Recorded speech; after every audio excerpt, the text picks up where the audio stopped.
growing up, I wasn't like the most confident, so I'd say I used to write a lot of lyrics and stuff when I was 9, 10, 11, but I would never share them with anyone. Then when I got to secondary school, I think people just saw me, I was a lot more quiet, so I used to DJ, like I was more the DJ. I used to rap bars, but I wouldn't share them with anyone or anything like that.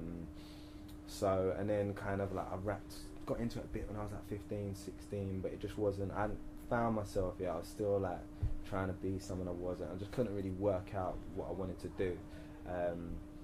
But yeah, then when I got to like the age of 20, I was at uni, I was in my final year.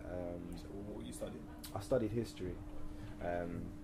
Yeah, nothing to do with music, but I really enjoyed it. But I remember there were so many essays and stuff, and there was so much on. I just wanted another way to kind of like relax, and I just started writing lyrics again.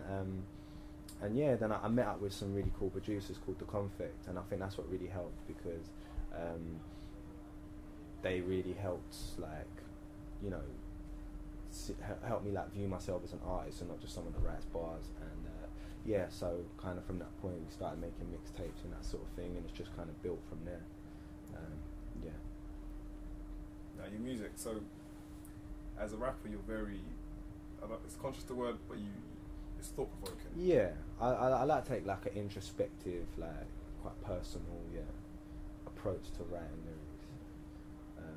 I think it just comes quite natural to me, as I say, like, and I think that's part of my as I was growing up rapping, I was rapping about things I didn't really know about, trying to be cool and all this sort of thing. And it's like, you know, when you just, in any subject, you know, when you just hear someone talking about something that they have no knowledge of, it just sounds silly. Like, why are you talking about that? You don't know. And that's kind of the conclusion I came to, and I found I can only talk about what I know and what I've experienced, and that's, yeah, it seemed to be on a more personal kind of conscious, as you say, level. So I just kind of went with that. You're a Christian, right? I am a Christian, right. Yeah. So how does that work? Because I know there's a lot of times people grow up, there's the whole thing of rap is not what Christians should be doing. I mean, how did you... Do you know what? I never really